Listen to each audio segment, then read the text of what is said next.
nuestra Biblia dice el arca del testimonio, también la conocemos como el arca de la alianza, ¿verdad?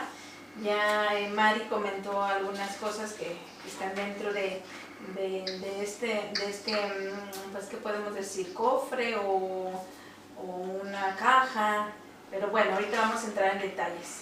Yo lo que pude investigar es, bueno, el arca de la alianza, aquí nos dice, como les decía, era un cofre sagrado, el cual estaba ubicado en el Santísimo dentro del tabernáculo. Ya hemos visto más o menos el tabernáculo, bueno, como nos lo presentó Susi, ¿verdad? Cómo está dividido, dónde estaban ciertas cosas que hemos estado hablando en estos estudios. Y bueno, ahí nos damos cuenta dónde estaba realmente esta arca, que bueno, también conocida como el arca de la alianza, como les comentaba, se colocó después del tabernáculo, fue colocada en el templo que Salomón construyó por encomienda de Dios, ¿verdad? Después. Bueno, después. Pero ese del tabernáculo, que está en el desierto, lo que muchos años después Salomón va a hacer una réplica, pero ya de un material noble, mármol, madera. Exactamente. Algo muy especial. Más entonces por eso esa arca de la alianza de momento estaba en el tabernáculo, que era la que viajaba a todas partes. Exacto. Y después se pasó al templo que construyó Salomón, el templo de Jerusalén, ¿verdad? Bueno, también es conocida como arca del convenio o arca de Yahweh, que es arca del pacto. Bueno, aquí también estaba checando el modelo y el diseño que fue dictado por Dios, ¿verdad? Él les dio todas las medidas exactas tal y como quería que fuera ese cofre. Y bueno, aquí nos decía que medía 2 codos de largo, que es igual a 1 metro 11 centímetros. Entonces pues sí está un poquito grande, ¿verdad? De ancho tenía 67 centímetros y de alto igual 67. La madera con la que fue construida fue acacia, y la cubierta, tanto de adentro como afuera, fue todo revestido de oro puro. También tenía una cornisa en las orillas de oro, ¿verdad? Que era alrededor, y también era de oro fino, la cual, bueno, la cornisa, lo que era ¿cómo se llama? Lo que cubría la caja, el cobre, era llamado propiciatorio, ¿verdad? Que era, bueno, pues una lámina, y tenía pues obviamente las mismas medidas que toda la caja, puesto que cubría la caja, ¿verdad? Bueno, también investigué que sobre la tapa o el propiciatorio fueron colocados 2 ángeles, ¿verdad? 2 querubines, perdón, no ángeles, sino querubines de oro, que eran labrados a martillo, y uno estaba en cada extremo, y los querubines tenían sus alas extendidas, como protegiendo el arca, y también mirando uno, bueno, su cara frente a la otra, ¿no? El uno hacia el otro, y con su vista hacia el cofre, ¿no? Que bueno, que todo esto prácticamente nos daba una representación de que era un lugar santísimo y de que ahí estaba la presencia de Dios aquí en la tierra, ¿verdad? En un trono visible, que era lo que eso representaba. También contaba con 4 anillos de oro en cada esquina, ¿verdad? Y por los cuales traspasaban 4 varas de madera para poderla transportar a, bueno, todos los lugares que necesitaban llevar con el tabernáculo, ¿verdad? Bueno, también decía que estaba prohibido remover esas varas fuera de sus anillos, ¿verdad? Dentro de la arca se encontraban las tablas con los 10 mandamientos dadas por Dios a Moisés, y tal como dijo, y dijo Dios a Moisés, aquí lo leemos en el Éxodo 25-22, que dice: y de allí me declararé a ti y hablaré contigo de sobre el propiciatorio, de entre los 2 querubines que están sobre el arca del testimonio, todo lo que te mande para los hijos de Israel. Entonces era una comunicación directa que Dios tenía con Moisés. Bueno, Moisés también puso el velo que separaba el santo del santísimo, y después, aquí nos comenta que en una ceremonia inaugural Moisés ungió con aceite el arca y todos sus utensilios. Es como parte de la ceremonia inaugural. En el arca también se guardaban, aparte de las tablas, una jarra de oro que, como comentó Mari, contenía el maná, que ya lo comentó, que era el pan que Dios proveía a su pueblo durante los 40 años en el desierto, así como la vara de oro, que también, como Mari nos dijo, era lo que demostraba el poder de Dios, ¿verdad? Con todas las maravillas que hacía en la vara. Bueno, aquí también investigué que fue construida para trasladar precisamente las tablas de los 10 mandamientos a la tierra prometida, ¿verdad? Y curiosamente decía que el arca desapareció, decía misteriosamente, hace unos 2600 años, a pesar de estar custodiada en el templo de Salomón, ¿verdad? Y bueno, también de hecho yo estaba, antes ya había checado unos videos, también lo encontré aquí escrito, sobre una persona llamada Ronald Wyatt, ¿verdad? Que, bueno, dice que fue un aficionado a la arqueología bíblica. Y bueno, él hizo varios descubrimientos también dentro de sus investigaciones, y ya creo que en alguna ocasión tocamos el tema donde también se descubrieron ¿cómo se llama? Las ruedas de los carruajes de Faraón cuando atravesaron el mar, ¿verdad? Entonces también hay otros descubrimientos que él hizo, y dentro de esos, pues bueno, él también dice que descubrió dónde está actualmente el arca, pero bueno, eso ya es cuestión de investigar más a fondo, ¿verdad? Pero nos da algo de información donde aparentemente se encuentra actualmente.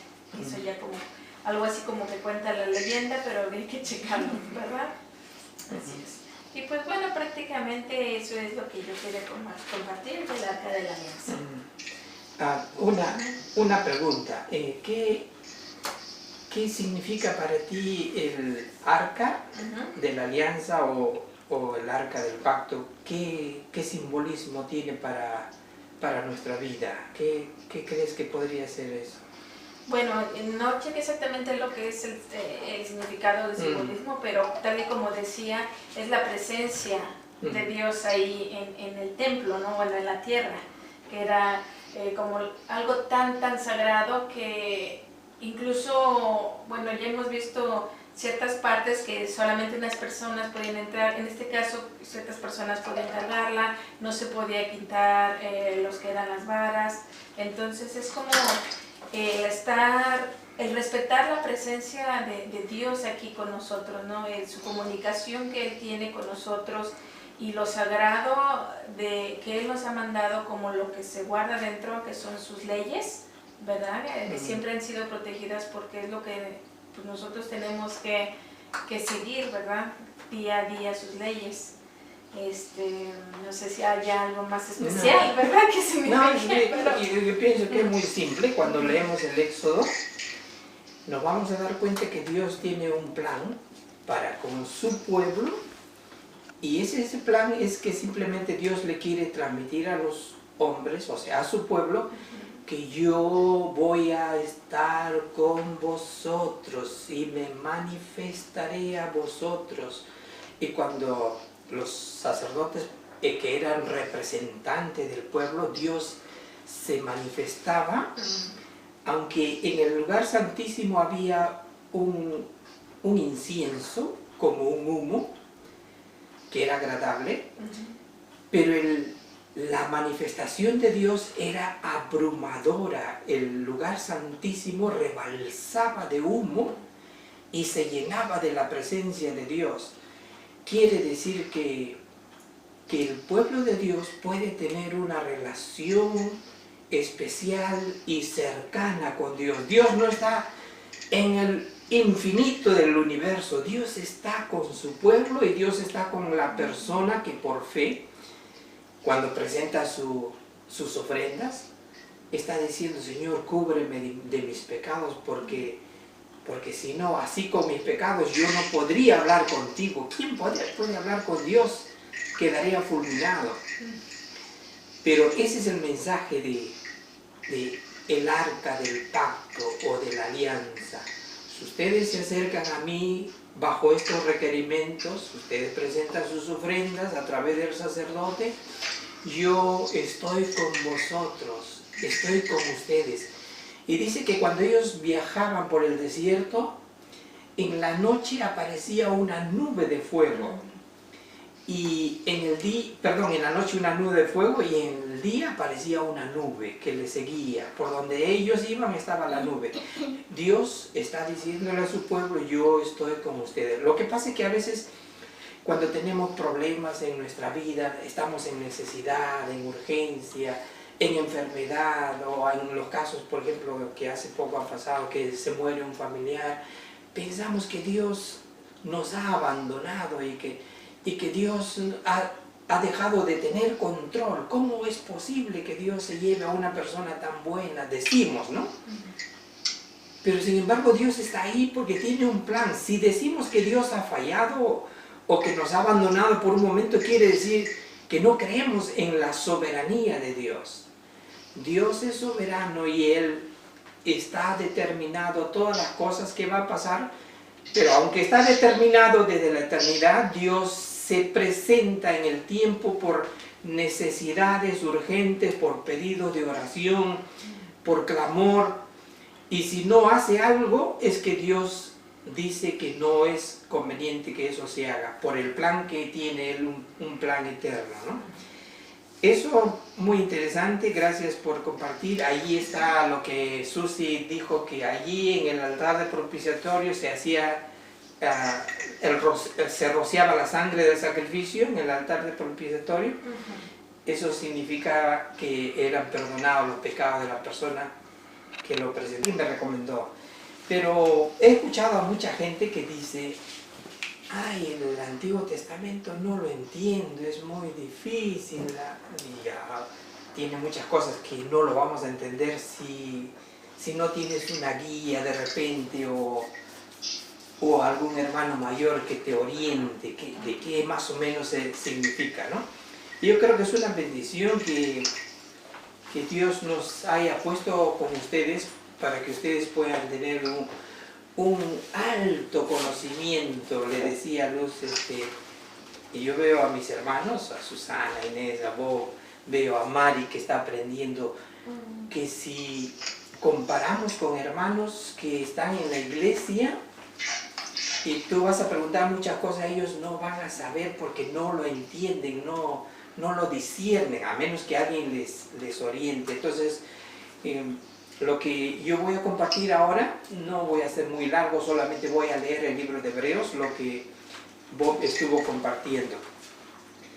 El libro de Hebreos habla acerca de lo que significa el tabernáculo, el sacerdocio, el sacrificio y cómo, lo que dice Bob, cómo el sacerdote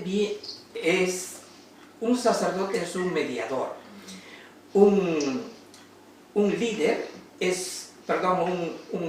un rey o un juez es un líder, no es religioso, sino lleva adelante a un pueblo. Pero el sacerdocio tiene la particularidad de ser un mediador. Y Jesús cumplió exactamente lo que el hombre no puede cumplir. ¿Tú crees que ese sacerdote no lucha con su vieja naturaleza? ¿Tiene malos pensamientos? ¿Tiene un carácter no perfecto? ¿No cumple a cabalidad la rigidez que exige la palabra? Por eso que Dios ponía en sus vestimentas simbolismo de perfección, de madurez, de santidad, que un hombre, la verdad, no lo puede cumplir. Tenía que ser ungido por Dios, protegido por Dios, para que ese sacerdote pueda ofrecer los sacrificios. Por eso vino Cristo, y que era así, sin mancha, sin pecado, y que Él sí podía cumplir esas características. Y es lo que vamos a dar un pequeño repaso, y con esto ya terminamos. Dice Hebreos capítulo 9.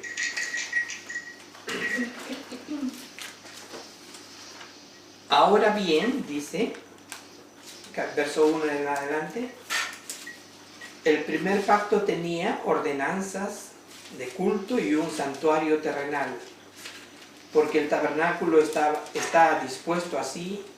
En la primera parte, llamada el lugar santo, estaban el candelabro, la mesa y los panes de la proposición.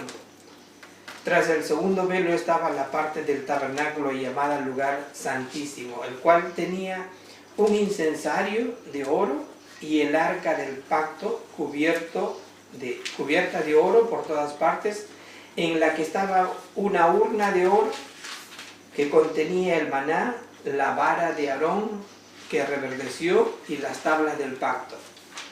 Y sobre ella los querubines de gloria que estaban, que algunas veces lo hemos llamado ángeles, que cubrían el propiciatorio, de las cuales cosas no se puede ahora hablar en detalle. Y así, dispuestas estas cosas en la primera parte del tabernáculo, entran los sacerdotes continuamente para cumplir los sacrificios del culto. Pero en la segunda parte solo el sumo sacerdote una vez al año, no sin sangre, la cual ofrece por sí mismo y por los pecados de ignorancia del pueblo, dando el Espíritu Santo a entender con esto que aún no se había manifestado el camino al lugar santísimo, entre tanto que la primera parte del tabernáculo estuviese en pie, lo cual es símbolo para que el tiempo presente, según el cual se presentan ofrendas y sacrificios que no pueden hacer perfecto en cuanto a la conciencia al que practica ese culto, ya que consiste solo de comida y bebida y diversas abluciones y ordenanzas acerca de la carne impuestas hasta el tiempo de reformar las cosas. Pero estando ya presente Cristo, sumo sacerdote de los bienes venideros, por el más amplio y más perfecto tabernáculo, no hecho de mano, es decir, no de esta creación, y no por sangre de machos cabríos ni de becerros, sino porque por su propia sangre entró una vez para siempre, en el lugar santísimo, habiendo obtenido eterna redención. Porque si la sangre de los toros y de los machos cabríos y la ceniza de las becerras rociadas de los inmundos santifican para la purificación de la carne, cuánto más la sangre de Cristo, el cual mediante el Espíritu Eterno se ofreció a sí mismo sin mancha a Dios, limpiará vuestras conciencias de obras muertas para que sirváis al Dios vivo. Así que por eso es mediador de un nuevo pacto, para que interviniendo muerte para la remisión de las transgresiones que había bajo el primer pacto, los llamados reciban la promesa de la herencia eterna. Porque donde hay testamento es necesario que intervenga muerte del testador. Porque el testador con la muerte se confirma, pues no es válido entre tanto que el testador vive, de donde ni aun el primer pacto fue instituido sin sangre, porque habiendo anunciado Moisés todos los mandamientos de la ley a todo el pueblo, tomó la sangre de los becerros y de los machos cabríos con agua, lana, escarlata e hisopo, y roció el mismo libro y también a todo el pueblo, diciendo: esta es la sangre del pacto de Dios, os ha mandado. Y además de esto roció también a la sangre del tabernáculo y todos los vasos del ministerio, y casi todo es purificado según la ley con sangre, y sin derramamiento de sangre no se hace remisión. Fue pues necesario que las figuras de las cosas celestiales fuesen purificadas así por las cosas celestiales mismas con mejores sacrificios que estos, porque no entró Cristo en el santuario hecho de mano, figura del del verdadero, sino en el cielo mismo, para presentarse ahora por nosotros ante Dios, y no para ofrecerse muchas veces como entra el sumo sacerdote en el lugar santísimo cada año con sangre ajena. De otra manera, le hubiera sido necesario padecer muchas veces desde el principio del mundo, pero ahora en la consumación de los siglos se presentó una vez para siempre por el sacrificio de sí mismo, para quitar de en medio el pecado, y de la manera que está establecida para los hombres de que mueran una sola vez, y después de esto el juicio. Así también Cristo fue ofrecido una sola vez para llevar los pecados de muchos, y aparecerá por segunda vez sin relación con el pecado para salvar al que le espera.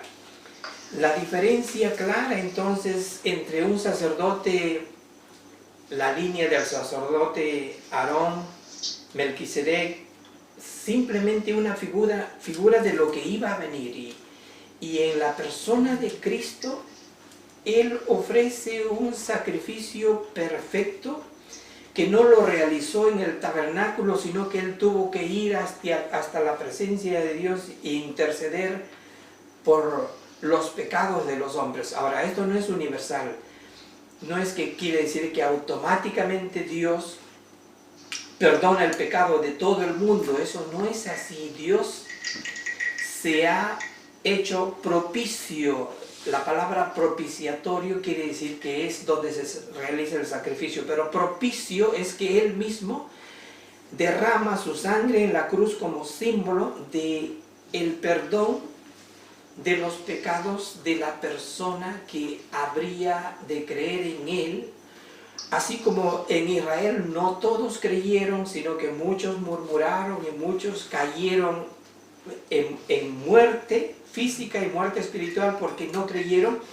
Así también con la obra de Cristo es un solo sacrificio y para siempre. Quiere decir, hermanos, que si tú has recibido el perdón en la sangre de Cristo, quiere decir que tus pecados ya han sido perdonados una sola vez y suficiente. Algunas personas creyentes siempre preguntan: ay, hermano, pequé, quiere decir que ya no voy a entrar al cielo. ¿Y qué pasa si algún familiar que recibió al Señor Jesús pero ahora está viviendo fuera del Señor, no hace caso, se ha vuelto rebelde? La verdad, cuando una persona recibe a Cristo, lo recibe para siempre. Esa es una característica. Podría haber casos en el cual se aparta por un tiempo o de repente un largo tiempo si Dios aún está en su propósito, pero si es un hijo de Dios, esta persona va a volver. Si no vuelve, quiere decir que nunca fue de Dios, y por eso yo no me molesto ni me hago problemas, porque la obra no es mía, la obra es de Dios, y nosotros solo somos instrumentos en la mano de Dios. Si alguien me dice tengo sed de Dios, yo voy a presentarme y servirme como un hermano mayor para poder ayudar, guiar, corregir, instruir. Pero si el hermano me dice un día yo no quiero seguir más, bueno, hermano, las puertas están abiertas, usted puede regresar por el camino que regresó. Pero si ese hermano es verdaderamente creyente, va a regresar. ¿Me dejo entender? Jesús dijo: id de dos en dos y predicar las buenas nuevas del Evangelio. El que no le reciba, solamente sacuden el polvo de sus pies en la puerta y sigan, porque hay otras personas que sí van a recibir la palabra. Entonces, Jesús murió por los enfermos, no por los sanos. Y esa es la obra maravillosa que estamos leyendo. El único mediador entre Dios y los hombres, Jesucristo. Ese es el sumo sacerdote, el profeta, el enviado de Dios, ¿no? Susi, ¿quieres compartir algo porque me gustaría que compartas algo que hemos aprendido y que te queda en tu corazón? Porque hemos participado todos y me gustaría que... No traje nada para compartir. Pero no, o sea, me refiero así de una manera... Un comentario, o sea, ¿qué te pareció este estudio? No hemos terminado, pero ¿tienes algún comentario? Sí, bueno, lo que podemos ver es que la palabra de Dios es perfecta, ¿verdad? Cada detalle que nos presenta Dios en la palabra tiene por muy insignificante que a nosotros nos pueda parecer, pues tiene un significado, ¿no? Y no hay contradicciones, sino que hay cosas que quizás nosotros no tenemos la capacidad todavía de entender, pero yo lo que veo es que la palabra es perfecta y que es realmente un regalo que Dios nos deja, porque en el Antiguo Testamento no tenían esto tan valioso. Y esta es la forma en que nosotros nos podemos comunicar con Dios, o que Él se comunica con nosotros, ¿verdad? Y si nosotros no leemos la Biblia, no permitimos que Él nos hable. Entonces tenemos que estar en contacto con la palabra, aunque sean unos poquitos minutos cada día, o si estamos ocupaditos, al menos escuchar alguna prédica, algo que nos pueda enseñar. Pero estar en contacto directo con la palabra y a diario es una forma de escuchar a Dios. Y nosotros orando es una forma de nosotros comunicarnos con Él. Entonces esa comunicación debe existir constantemente para nosotros no separarnos de Él, porque vivimos en un mundo donde hay mucho pecado, es muy fácil, por ejemplo, caer en la mentira por alguna situación que se nos presente, caer en cualquier cosa que no es correcta. Y si nosotros estamos todo el tiempo chupando de la palabra, así como conectamos nuestros celulares todos los días para recargarlo, ¿verdad? Si no lo conectamos, no lo podemos usar. Entonces igualmente nosotros tenemos que conectarnos con la palabra para poderla tener viva en el corazón y poderla poder vivir como Dios quiere que nosotros vivamos. Poder parecernos a Jesús como sabemos que es el objetivo nuestro, ¿verdad? Parecernos a Él, intentar actuar como Él. Cada vez que se nos presente alguna situación difícil, nosotros quizás preguntarnos, ¿qué haría Jesús en este momento, verdad? ¿Cómo reaccionaría? Y nosotros hacernos esa pregunta instantáneamente y tratar de reaccionar de la manera correcta. Entonces la palabra es muy, muy importante por eso, porque constantemente nos va a enseñar, constantemente nos va a guiar y constantemente va a hacer que no caigamos en tentaciones y en pecado. Entonces es importante eso. Y sí, es un regalo, porque en el Antiguo Testamento mucha gente hubiera querido saber cómo piensa Dios, qué quiere Dios, y todo está aquí. Todo está aquí, sus pensamientos, su forma de ser, lo que Él desea de nosotros. Y sí, es muy lindo. Jesús también dijo, cuando fue tentado en el desierto, el diablo lo tentó y Jesús dijo, escrito está, ¿no? Escrito está 3 veces, no solo de pan vivirá el hombre, no tentarás al Señor. Cosas que él lo aprendió de niño en su condición humana, pero en su condición divina, claro, él mismo es la palabra, ¿no? En su condición de Dios, él mismo es Dios, pero en su condición humana él pasó ese proceso. En su condición humana él sufrió el dolor cuando le pusieron las coronas, cuando le tiraban de carrizo, con las cañas en las piernas, cuando le abofeteaban. Él como humano sentía lo que un humano siente. Por supuesto, si él hubiera dejado por un lado su naturaleza y actúa como Dios, los destruía todo, pero él usó su naturaleza humana cuando tenía que hacerlo, y en algunas veces lo usó la naturaleza divina cuando él se proyectaba hacia el futuro.